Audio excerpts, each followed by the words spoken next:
Welcome back to the show. I think you guys are going to love the guest we have on today, Cherylanne Skolnicki. She is an expert on how to ease the tension between women's ambitions and their family lives with her brilliant balance blueprint.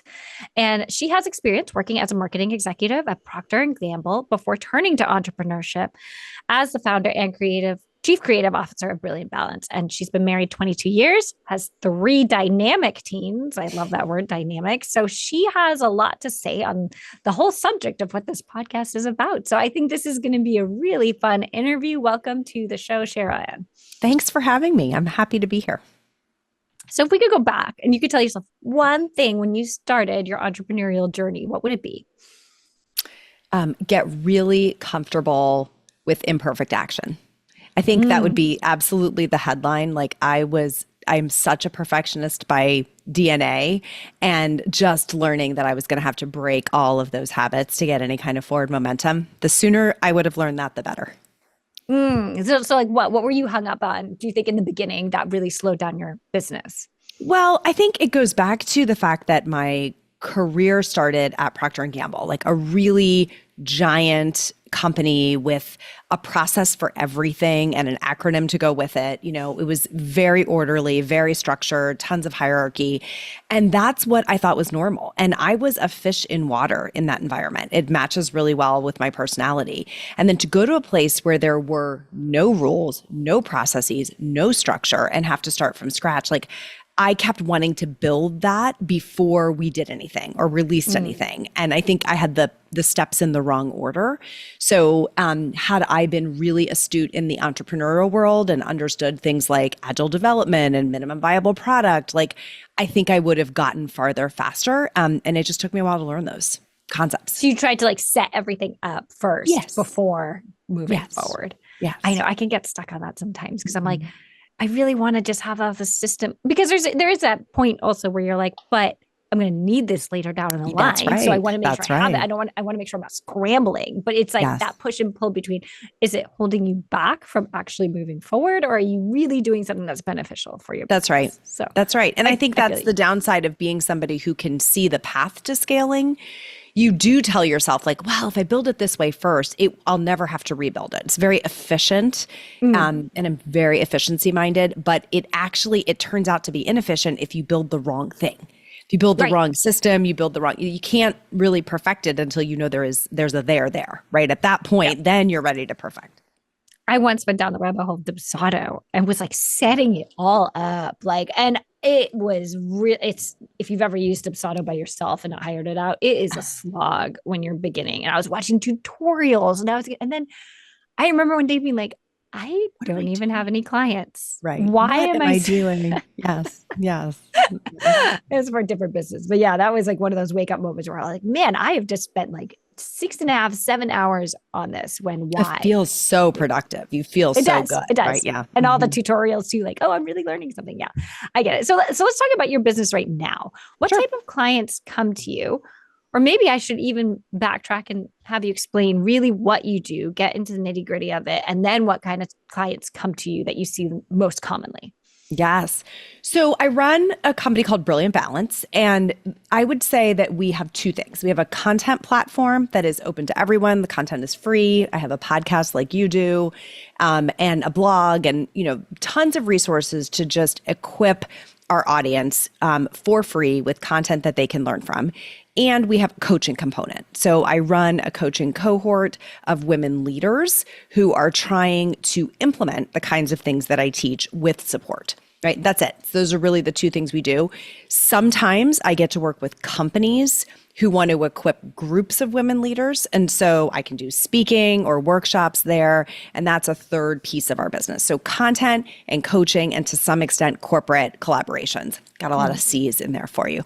And all of it in this same area of, I am really on a mission to redefine what it means to have it all. I believe just fundamentally that our generation of women was sold a bill of goods on what having it all really meant. And I think we have to learn collectively how to redefine that for ourselves and candidly manage it in a way that's practical and sustainable. And I think a lot of it was backlash to women not being able to have it all Yes. for so long. Yes. So that when our generation came along and our parents were like, but you have so many more opportunities. You have almost every opportunity what I didn't have. You can have it all. And it's just like a natural backlash, I think. But then when you see this generation of us growing up doing everything because we were told we could have it all, which again is not necessarily a bad thing to tell until you start stretching yourself super, super thin and you Yeah. You can't want to know, manage tell me what you everything. think of this. My favorite metaphor is like the generation before us was starving, right? So, and they just couldn't get the things that they wanted. We got this all you can eat buffet and we decided to take everything. Like we came out with these heaping plates from the all you can eat buffet. No one feels good when they eat everything on the all Yes. you can eat buffet, right? That's not the Yeah. point. The point Yeah. is you get to choose and curate this like amazing plate of your favorite things and you can leave whatever you don't want. You can take as much of it or as little of it as you want, but this notion of really being able to curate or assemble like your perfect plate, that's probably my favorite metaphor for what I think happened. And so yeah, I'm like no more buffets. Like it just Mhm. everyone feels gross.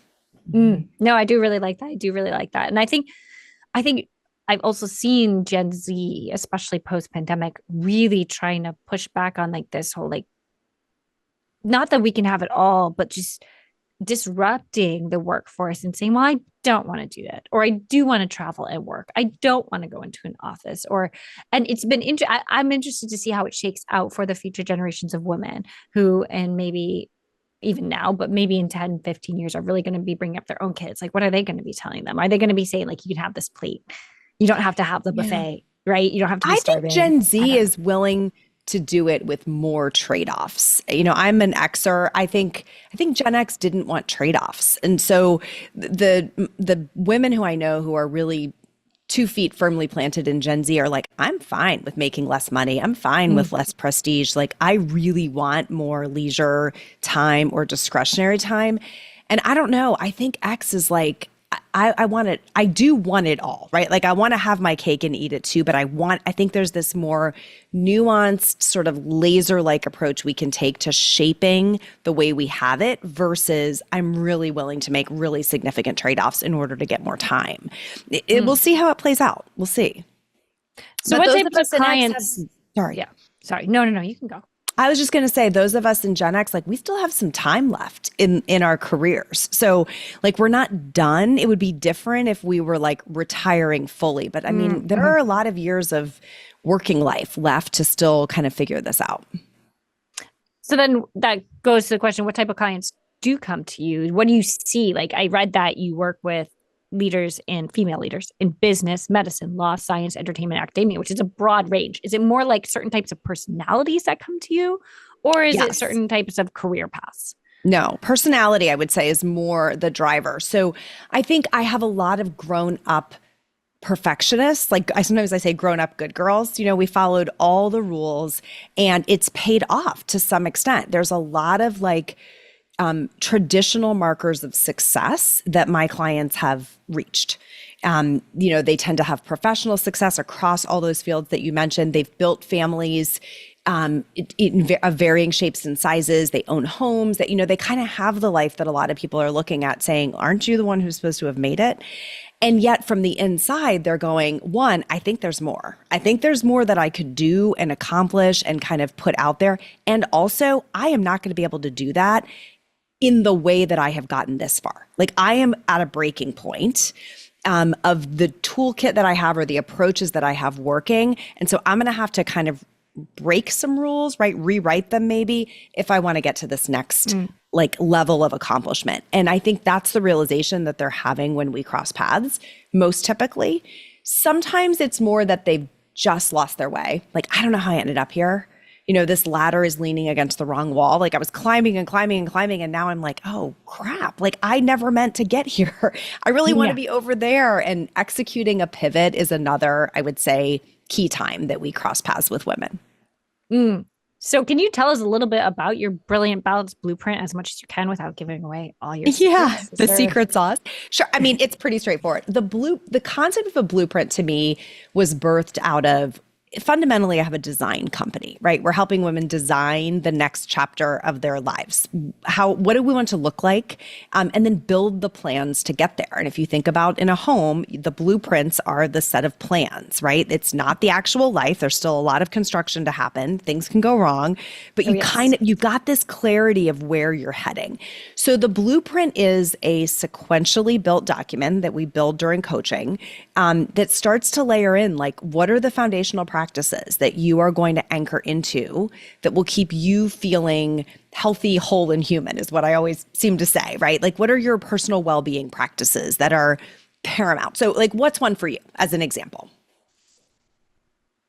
That's paramount. What's something you do for yourself that really keeps you feeling healthy and whole? Yeah. I would say definitely working out and reading. Personal time reading. Yes, those and I love that they're not both physical. Yeah. Because one is like the opposite. One is like, I'm sitting on the couch and no one's disturbing me. Yes. With some tea.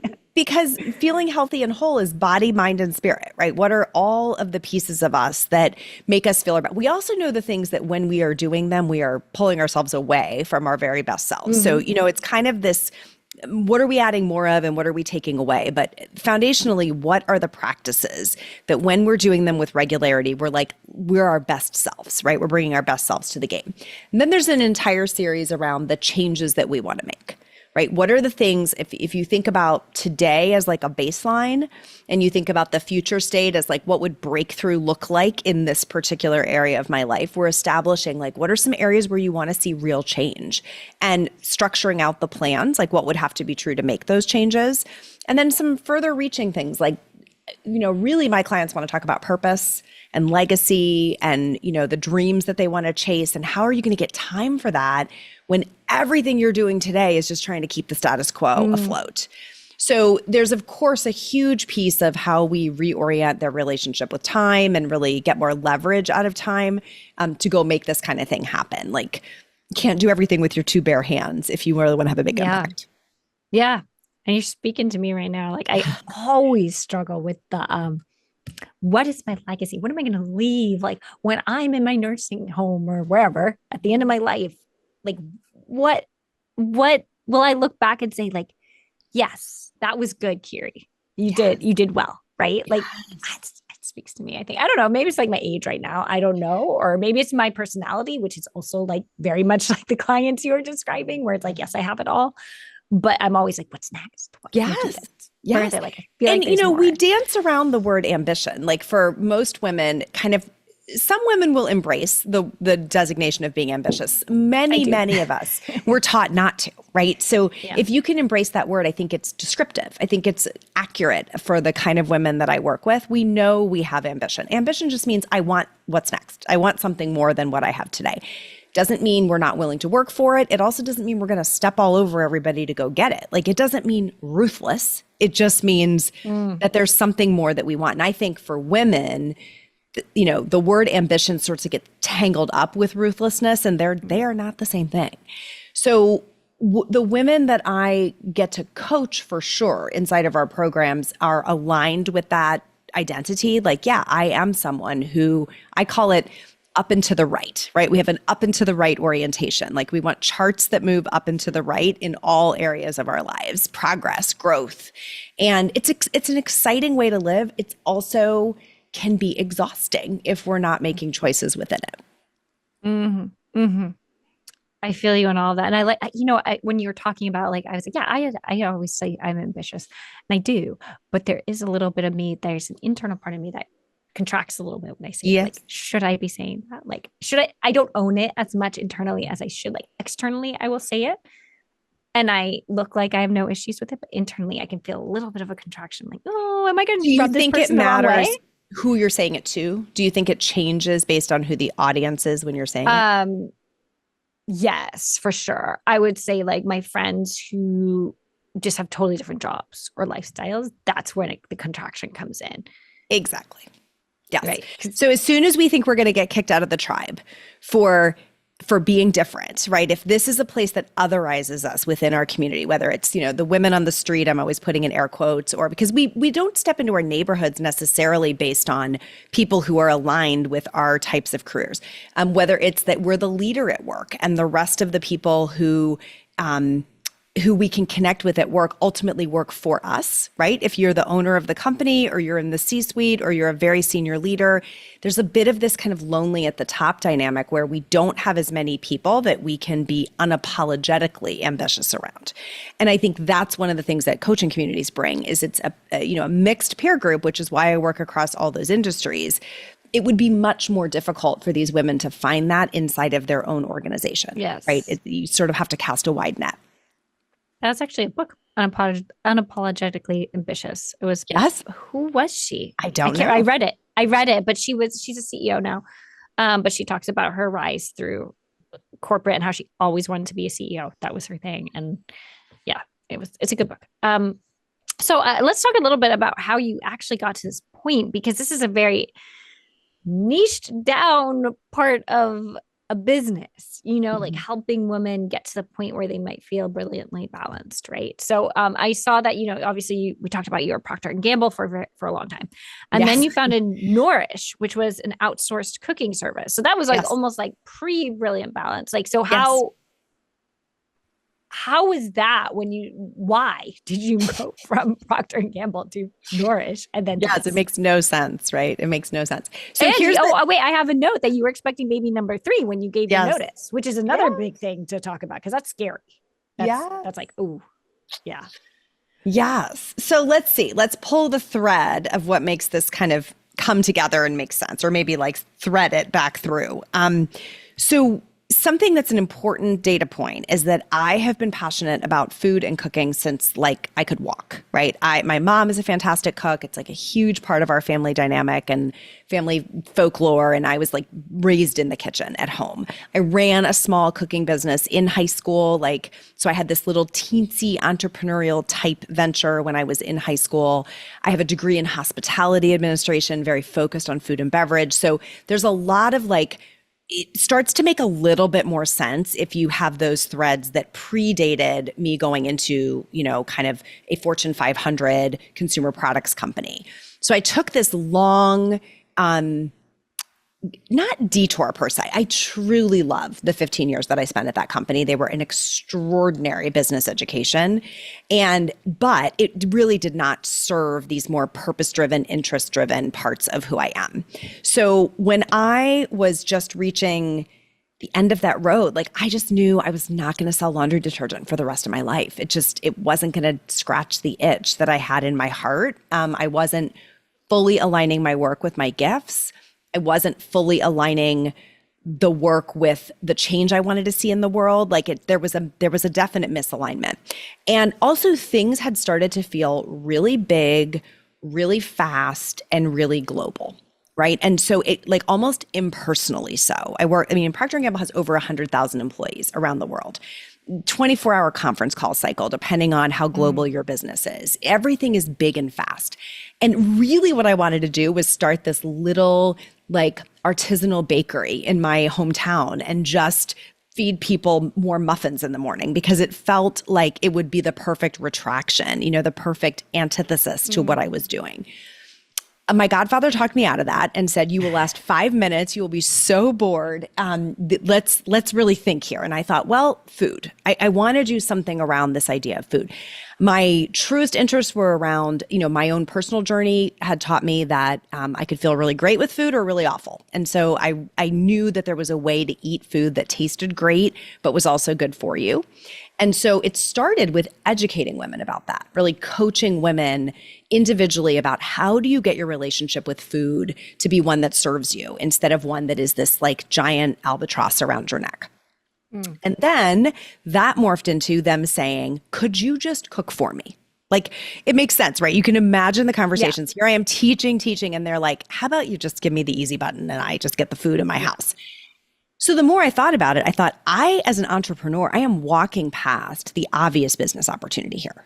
The market is saying, we want the food in our house. We really don't want to learn all about this. Just make it easy. And so we did. So I started just kind of putting a menu together and what would the process look like. And then ultimately, we had 14 women in Cincinnati, sort of going into people's homes and prepping a week's worth of healthy food for them and their families. And leaving it, labeled and cute in the fridge. It was adorable. I love this business. And then what happened? Blue Apron, HelloFresh, the entire market changed. Yeah. So this was pre the existence of those services. And when I saw Blue Apron closed their Series A, I was like, this is game over. Like this will take You read the signs. 100%. Yeah, And I was like, I am you. in an unscalable business model with no purchasing power. I have no advantage versus those companies. And it's an operations heavy business, which again, not aligned with my gifts. So I closed the business, licensed the assets to the women who had been working for us. So we had built technology around it and menus and everything, and let them continue to operate independently under that umbrella. And I took 6 months to really think about what was next just by writing my way through it. Just writing, like blogging and writing. And eventually that became Brilliant Balance. Like the seeds, the transition from Nourish to Brilliant Balance was you think you're helping women with food, but what keeps happening is the food is a symptom, right? The reason they are not eating well is either they are overwhelmed, they are emotionally dysregulated, they do not have time. Food is taking on a life of its own for them, and so is just the overwhelm of having to prepare it. So what's underneath that? And that was kind of the breadcrumb trail that led to Brilliant Balance. Really interesting. So, but then you have to jump into a whole new business of coaching and getting clients and all that. So how did you market yourself in the beginning and how did you even find your clients? These are great questions. So again, a little bit of a breadcrumb trail from Nourish to Brilliant Balance. So some of the women who I was coaching in that were able to come along for the ride, which was the earliest clients were people that I just expanded the topics of what we were coaching on. They started referring friends. Friends of mine were referring friends. I think everybody's first business, if you're in a service-based business, is kind of friends of friends, right? Referrals matter. Not for me, unfortunately. Has not worked. I mean, not for my first business. No. Yeah. I was completely devoid of knowing. I had to keep it a secret from my employer. Yeah. Anyway. Oh gosh. But it was different.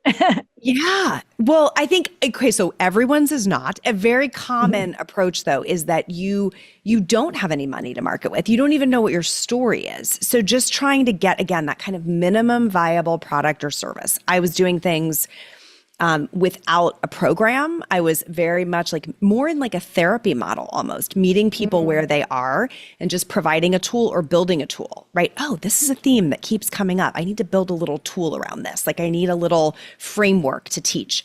And so very organically that started to take shape around there actually is a transformation here that a lot of people seem to want to make. There's a progression, right, around the changes they need to implement.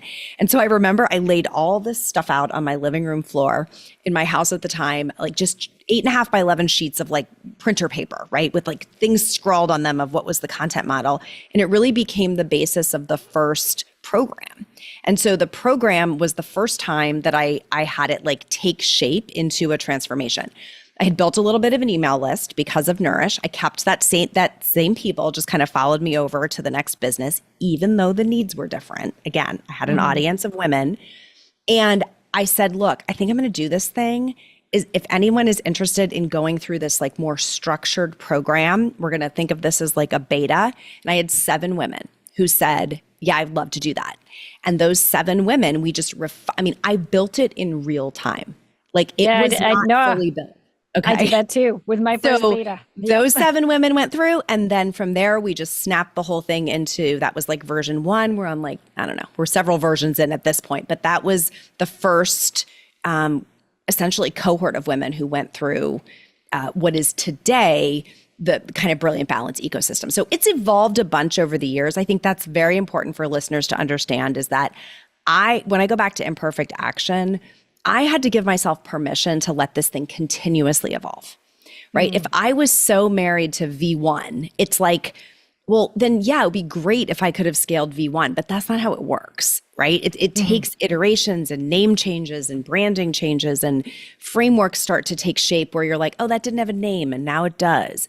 I think that's the most beautiful and fun part. It's such a creative playground about being an entrepreneur is the chance that you can change things in real time. Yeah. Yeah. No, I feel, yeah, I feel you on all that. And that was the same. You got more people in your beta than I did in mine. I had four and Yeah. I was like scrambling Yay. to get people. I was like, come on. Do you want to do this? Do you know anyone who wants to do this? And I don't know. Somehow I ended up with four, but yeah. Yeah. All right. That's really interesting. And I like how you said, like, you can't be married to version one, especially I Mm-mm. think if you're in well, any business really. Yeah. Any business. Like, what you have now might not be what it is in 5 years. And especially if you are smart enough to listen to the market and what they need, then you're going to always be evolving. You can't Yeah, not because they evolve. Yeah. change. The Yeah. needs change. Yes. Yep. Yep. Yep. The messaging that worked for us before COVID radically changed as the Oh, entire ethos of the country changed, right? People like the sentiment was different. Nobody wanted to go up and to the right in anything. It was too scary over there. So we had to mm, have this retraction of like, let's take everybody is sort of still living post-pandemic burnout right now. So critical message in this space, as you're seeing, I'm sure, is like burnout recovery because people just have nothing left. So mhm. I think I'm catching like the earliest adopters coming out of that with this sort of go after the thing message, but there's still a lot of women in this space marketing burnout messaging because it's so prevalent, It is even still. this many years post-pandemic. Yeah.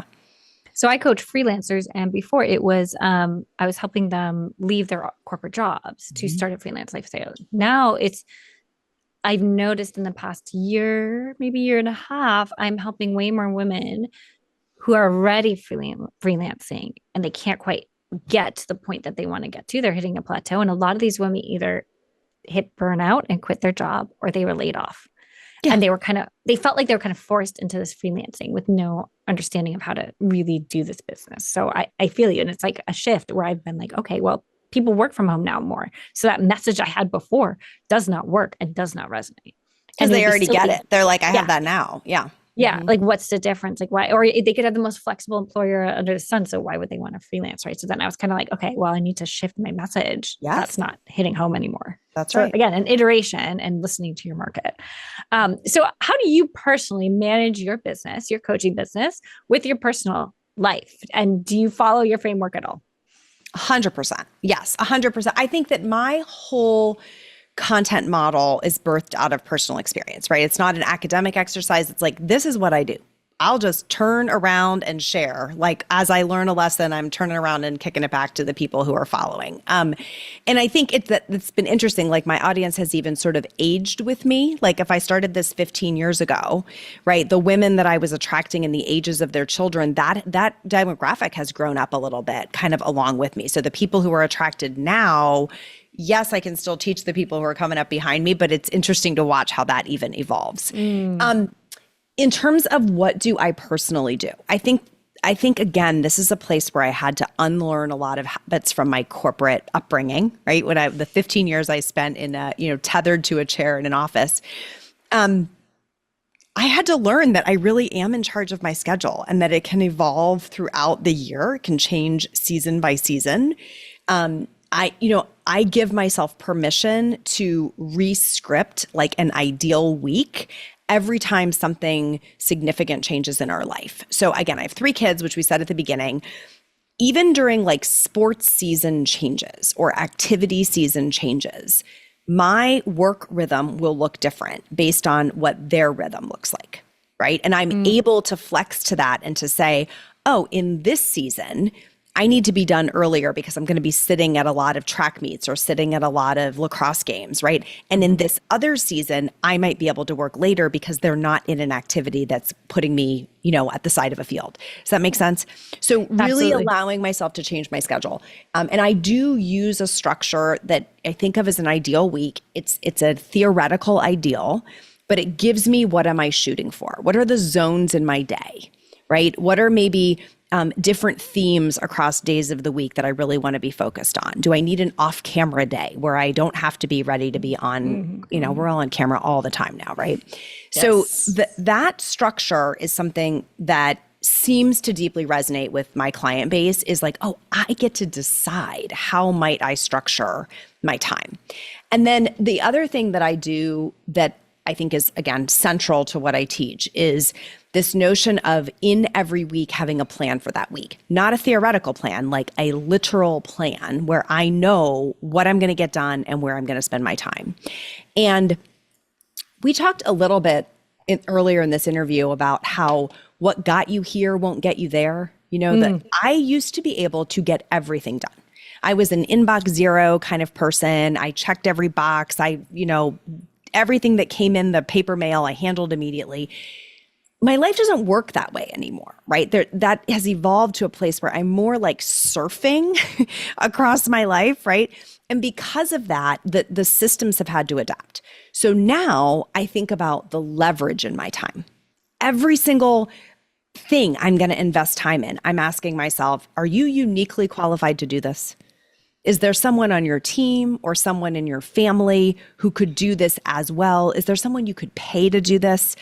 And then I'm trying to keep my time focused on setting direction so that if I invest an hour with someone on my team, they're going to go work for 5 days based on that hour of direction. And they're going to come back to me with something that's advanced, right? Whereas if I don't invest that hour with them, I'm going to be doing that work across the next week. So this notion of leveraging my time, setting direction is probably the highest thing I can do with my time because it gives someone else the ability to run independently for a while and come back to me with more done. I just had a brainstorm this weekend about something, and I was like, and it's so funny because people talk about like, a lot about systems and automating your business, and that's how you can scale better and all of that. But there are times when in your life, sometimes you need to break that systemization because it's like, I don't know how to explain it, but things come through the cracks because you're not as on top of it, and things can start to break. And I was just thinking this weekend, I was like, what can I do? Like, I need to start systemizing this certain aspect of my business, and it needs to make sense because I'm spending too much time over these marketing channels, like these different kind of marketing efforts. Anyway, I had a brainstorm about it, and I was like thinking about how you're saying, like, how do you leverage it and how do you use your team? And I was like automatically thinking about this. And I was like, oh, I could have this person do this, and then wow, it would just go so much faster. Yes. And it's and to go back to your part on seasons, like I feel like sometimes I am pulling at a leash here because I have my daughter is 8, my son is 2, and so I got back into the rhythm of having every day free when my daughter went to kindergarten, and then having my son, and I consciously choose to keep him home with me. But I feel like as an ambitious woman, I am being held back sometimes. Yes. And even though I love my time with him and I'm so happy like that I get 2 days that I get to spend with him and I don't work, there are times when my mind is on my business, where I like this season of my life where I'm like, I consciously chose this, but at the same time, I can't go as fast as I want to go. Yes. And I do plan my week I'm in this season where the week is so meticulously planned out because if anyone gets sick, oh dear, it all goes to hell in a handbag, basically. Right. So but it is like, it's important to think about these seasons when you're looking for that time and flexibility in your life, and to realize that like, if you can delegate and if you can pivot and if you can change, you're going to get so much more time back. I hope I didn't ramble too much there. No, you didn't at all. But I think your listeners will love the back and forth on that. I would if I were listening, because I think the notion of results through others looks different in different chapters. But that's what you're talking about. You're like, oh, if I can so here's what I see people do. They want it to be like, I'll get rid of this whole task. I just won't do social media marketing anymore, to use your example. Okay. Yes, that doesn't work. It's really, let's take social media marketing and break it into its component parts. What is the part that you are uniquely qualified to do? And what could someone else be equipped to do? Because the reason we don't do it is they're not already equipped, right? We're like, oh, it's going to take so long because nobody knows how to do this the way I know how to do it. Correct. Today, no one knows how to do it the way we know how to do it until we invest that highly leveraged time in the transference of knowledge, right? Process documentation. Let me tell you how I think about this. Let me tell you what goes through my head. Let me give you feedback on your first drafts until over time they build dexterity and independence. And then you're approving. And then at some point you might be like, I don't even need to approve this. They know exactly what they need to do. Right. Yep. So Yep. that building that takes time, but that's what I'm referring to as leverage time, because then you do it once, boom, they do it repeatedly. And on that note, I had a great guest once who had a staffing agency or something. And she was talking about you have these people, you train them, it takes a lot of time. Then the next step is actually, you got to create the video tutorials, the SOPs and all that, so that when that person leaves, someone else you're not as much of oh no, I've got to do it all over again, because you already have all of this that they can watch, that they can review, that they can read, so that your time is cut down even more. So, well, I'll give you one better. If while you're training person one, you're just recording it. Mm-hmm. Well, I think that's what she was essentially saying. Yeah, for the most part. You have it. There's no second step. Mm-hmm. Yeah, but then she was saying that person, as they learn more, is going to actively have to continue to update the stuff too, so that when someone leaves, you've got everything there. And I've started implementing that in my business, and it's made a big difference, because I the podcast stuff seems to be where I have more turnover sometimes, in just terms of who is managing guest relations, who's sending out the images, who's doing all that kind of VA work. And it's been so helpful to have these SOPs and these tutorials, these Loom videos are just okay, highly systemized. Somebody knows what to do. Yes. So good. What do you think is one or two really effective time management techniques that you can share with other women entrepreneurs? So I teach a model inside of our programming that I've called the SOS model over the years. And it really is about looking at the week ahead and asking yourself, what can I stop doing? Just take it off my list altogether, delete it. No one does it. What can I offload to someone else, either by delegating or outsourcing, right? One's free, one's paid. And what could I simplify? And simplify is often a treasure trove, and we skip that step. First of all, we don't like to say no. So taking it off altogether, a lot of people skip. We hate delegating and outsourcing. Right? I mean, just women in general hate it. We're such control freaks. We hate it. So we view it as asking for help, or we think it's expensive and we should be able to do it ourselves. But if we shift that again to what am I uniquely qualified to do, we can get a lot of time there. Simplify, though, is everything from automation to batching to the 80-20 kind of imperfect action rule. So many little tricks that can, time boxing, be used to just make things get done in less time than we would originally scope them to have. So when you put that all together, and we teach it as a, pretty robust system, every single week, you're just turning up hours that can get repurposed for that up and to the right work. You're essentially maintaining the status quo of your life in less time, and taking the time you've discovered to be this is how I grow. This is how I put all this newfound time into things that move me forward. So I use all of those. I mean, every single week I'm looking at what got on my calendar that needs to come off. What is a task that made it onto my personal integrated to-do list that I need to say nope, not gonna do this one. It's not worth it. And then which things, just ruthlessly, which things can I give to someone else to do, and kind of hold the fear of what if it's not perfect, or what if it's expensive, really challenging myself on that. And then how quickly can I get the rest of it done? Is it good enough? Is it good enough? I'm still unlearning that perfectionistic behavior that got me so far as a student, right? I mean, perfectionists do very well as young people. It's just harder later. So really unlearning that's a lifelong process, I think. So you talk about delegating a lot. What are some mistakes or challenges you've had when hiring on your team? I think I've made every mistake you can possibly make. Hiring is it's not a skill that's well taught. It's one you sort of learn your way through. I think there's just fewer algorithms. Humble your way through, I would say. Yeah, humble your way through. I think in general, hiring who was readily accessible versus going and looking for the right person to do a role is a challenge. I've made it. I've seen a lot of other people make it. Not scoping a job well, not being really clear about what's expected is a challenge. Not giving clear enough direction. like having a gap between the level of direction I wanted to give and the level of direction somebody needs, and then having to kind of really work through how are we going to close that gap so everybody's needs are getting met. Not early on, I think I was too structured about roles. Like, this is a marketing role and this is a sales role. And now as a small team, we are much more fluid on, who has this capability. And many of the jobs are more hybrids because they have to be in small teams. Mm-hmm. So like you can have a lot of very specific, I think it's common today for people to build their teams with contractors and build very specific job descriptions that are little slivers of time for a whole host of contractors. And then you got to manage a whole bunch of people versus having fewer people who like all their brain power is devoted to your company. They get you to really different places. And I've done a combination of those things. And I think it's an important nuance of like, they really do get you to different places as a leader.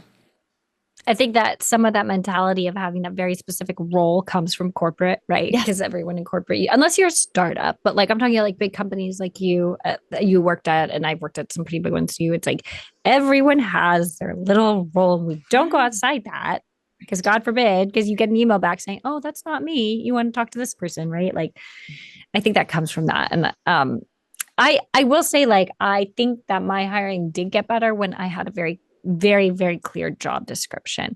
But I know for my latest hire, it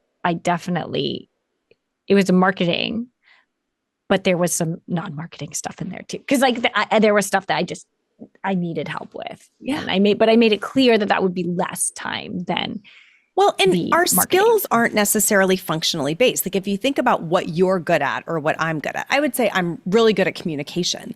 That doesn't just fit into one function.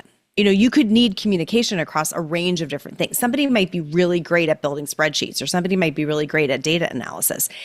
That can cross multiple like traditional functions. So I like skill-based job descriptions a lot versus like, this is the marketer, this is the salesperson, this is the finance person. Like there's some things that you have this aptitude that we could plug into different places. And yeah, that makes sense. Flow to the work. Like as a philosophy on a small team, I think people who are willing to flow to where is the work, what needs to be done. Oh, I know how to do that. I can do that. Great. That'll help us move faster. I like that. I would like to get someone like that. I need to work on that. All right. What do you think were the steps that you used to grow your business? If you could think of 3 steps. Yeah. So 3 steps is going to be hard to get this into. Let's see. I think getting really clear about the message, even though it's evolved a few times, that, knowing what is your central message allows you to like harness the communication around that. There was definitely a phase of our business that was grown through team. I think the second thing was like, okay, if I understand what we're trying to do and I cannot do everything myself, I built a team early and knew how to like lean into having people do work that we were all going to be working on together. So I think teams and systems go together as like an underpinning of what can drive growth. And then advertising.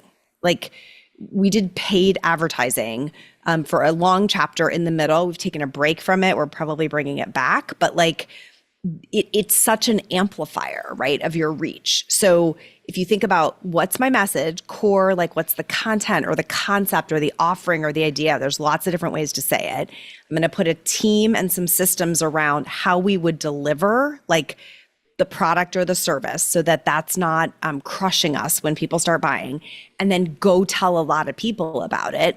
Advertising is still the way to do that the fastest. I mean, unless you're lucky and your organic goes viral, your organic marketing efforts, which doesn't happen for everyone, right? And it might not even be results. Like I saw a post the other day of a woman who was like, my post went viral. Here's how much money I made. And then I swiped right and it said $0. And I was like, oh, because that's like everyone's dream, every marketer's dream, like my business goes viral. But she was like, maybe if I had a product, it would be different. Maybe I would have seen, but she's like, I sell services. And like, people just thought my post was funny. That's the thing, is a post going viral, unless it is saying, please buy this thing, is also a pretty long tail. Like you can get eyeballs, but are they going to subscribe and follow and stay connected? My experience is it's been better for that to be a slower build. And that's frustrating to newer people who want to go really fast. But like if you're benchmarking against anyone who's been doing this a long time, there is a slow build. And the way you speed it up is you can buy that attention. You can buy eyeballs, right? Or ears. And so when you do that, then some people will stick around. So it's like cast a wide net to get access. And then some percentage of those people are like, oh, this is for me. And they'll stay. And that's really what we're all trying to do. So I think there's a point where if you're looking around at people whose businesses look a lot bigger than yours, that is very likely somewhere in the story is that there is a paid advertising model to get access to a bigger audience.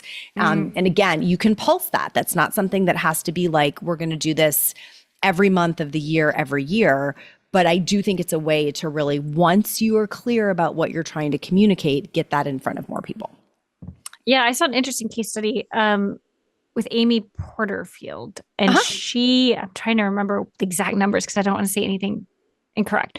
But I feel like she had a $7 million launch. But what she did was break down how, and there was a lot of paid advertising. And there's also a lot of affiliate partnerships for Amy. Probably. But she broke down like the paid advertising aspect. And like every week she had like a 6 weeks lead up to the launch. And every week she tried something different. And like it was all through paid. And I think she ended up, I mean, in the end, she actually didn't pay that much compared to like 7 million, but it was all about getting those emails on the list, getting them interested, getting them like tantalized in their offer, right? But she just tried lots of different things, different lead magnets, different guides, like challenges, different things every week to get so that by the time the launch came, people were ready the eyeballs because they were primed for her. Yeah. And that's why it was like really fascinating because I don't remember the number, so I don't want to say what it was, but it wasn't like she spent 6 million in ads and got a no, it wasn't that. And again, she's not advertising to get a sale. She's advertising to get an eyeball, which then she's going to convert some of them to a sale. So that ROI on the ads is really like list growth. How many people stick around in her list? Because even if she didn't get them in this launch, she has the attention, which means the next launch, they're already in there, right? So it does have a snowball effect over time. Yep. What do you think is one of the biggest mistakes you made while growing your business, and how did you learn from it?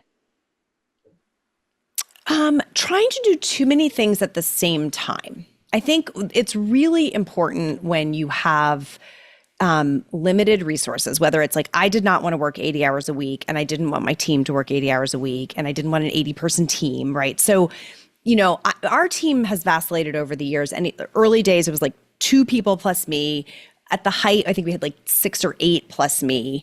And so we've been everywhere in between over the years, but it's never been more than like a 6 or 8 person team. And many of those women do not want to work full time. So when you're dealing with a small team of resources that are not full time, getting them harnessed in one direction, doing fewer things well, is really the secret to growth. And I think I'm so multi-passionate and interested in, I have so many ideas that I can tend to divert our team's attention and resources and my own. And I think it slows us down. So we're really trying to get very focused on doing fewer things really well, just consistently refining which things are we trying to do well. Yeah, I agree with that. I totally understand because I have like a whole list right here of all these things I want to do. And I realized 2 weeks ago how I need to really just break it down bit by bit. Like, I'm going to do this thing first. And when that is done, I'm going to do the next thing. Cause I just get like it's like, oh, but there's so many other things I want to do. And I tend to get too into doing too many things. And then everything just kind of stalls because everyone's just putting 20% into this and this and this, myself included, as opposed to 90 to 100% into one thing to get that completed. So what advice do you have for other women as they're trying to grow their business and they're trying to scale? I think if you take one thing away from this episode, it's probably like, be prepared to make a lot of mistakes and get some support around you. I mean, I don't know who's in your corner and who is like you're kind of circling up with when you're hitting these brick walls. I have always been in some kind of group where I could go and have questions answered and say like, am I crazy? Am I doing this wrong? Like, why is this happening? So that calibration, the ability to have people on that journey with you who are like, yes, go, go, go, but also kind of catching you when things are not going well, I think has been very helpful. I've had them inside of, I've done like mastermind groups with other entrepreneurs. I've been in marketing collectives. I've been in other kinds of coaching groups. And, now I run my own and I'm still in them. So it's so helpful to have that peer group of people that are pushing you along. And I think also having advisors who are saying like, you're out of sequence on this. If you want to know why it's not, like right now, I have a CFO who is so good at just saying, I think these things are out of sequence. Like, what if we did these in a different order? Or what behaviors do you think would really give you early evidence that this is working before you release more investment in it? So like advisors really matter, because I think sometimes women, especially women, believe we are supposed to know it all. It goes back to being the good girl with your hand raised in school, right? You wanted to have the answer. You didn't, it was like cheating to ask somebody else for the answer. And I think in this environment, it's not cheating. It's like, it's smart to say, someone has already figured this out. If I can bring that perspective in and adopt it as my own, I will probably go farther faster. So I think that's a huge piece. Mm.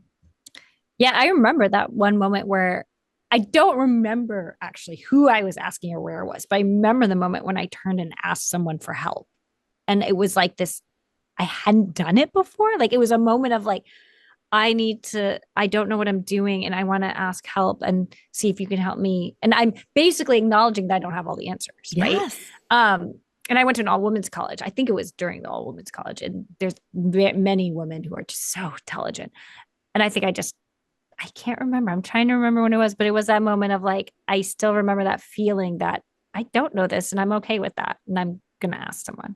Yeah, it takes humility. So yeah. It really does take humility. And I think it takes us breaking, like, if anyone listening is saying, oh, when I ask people for an answer or support or help or guidance or advice, I feel icky. It's a really good prompt to just press pause after you listen to this episode and say, what is the source of that ick? Why? Who told me that is supposed to feel icky? Like, what is happening there? Because it will slow us all down if we don't learn how to say, I don't know how to do this. Like, you look like you've done this. Can you show me how you did this? Because people very often will generously share, right? Or they've turned it into programs and training and support that they can provide that will help you accelerate. I think it's really important. So here's your moment. Where can we find you? If a woman is listening, she wants to connect with you. Yeah. Website, socials, where are you most active? I mean, if you Google Brilliant Balance, you will find all of our stuff. The website is brilliant-balance.com. That's probably the most direct hit that you can make. But if you just Google Brilliant Balance, you cannot miss it. You will find your way to all of our stuff. Great. Great. Thank you. So what is one philosophy, mantra, or quote you try to run your business by? I think everything is a choice. How true is that? And I have to remind myself of that sometimes. My listeners have heard this, but I went through this revelation about like 3 months ago that Monday meetings were stressing me out. And I was like, wait a minute, this is my choice. Like I'm putting meetings on a Monday. And like, I would get so stressed out on Sunday nights and I would just like feel overwhelmed. And my Sunday nights were becoming like this drag. And then I was like, wait a minute, I can change it. So now Tuesdays are actually quite booked, but it doesn't bother me because you've had an on-ramp day. Yeah. I had this day where it was like super freeing and I got a lot done. So, well, you were coming off a weekend. You're like, Sundays are supposed to be leisure. And then I'm going straight into this hard start. So you built an on-ramp, which is beautiful. Yeah. But that's like, but I think I had that revelation of like, this is my choice. It's a choice. Like, why am I doing this? Like, I don't have to do this. This is leftover from corporate life where I thought Mondays had to be like, let's get going and do our meetings. Right. And yeah. So everything is a choice. So and I love that, especially with business and with flexibility and with schedules, like you can make your choices and that's on you. So I love that. So again, Cherylanne, thank you so much for joining on this interview. If you're part of our audience and you're listening, I think you should definitely connect with her. We'll have all that information in the show notes, and do us a favor and share it with a friend, someone who might actually benefit from Cherylanne's business, from what she had to say, and then you'll help us grow the show at the same time. So if you need to find me, I'm at LinkedIn, Kiri Mohan. I'm the only one, and Instagram at the Kiri Mohan. So thank you, Cherylanne, again for coming. Thanks for having me.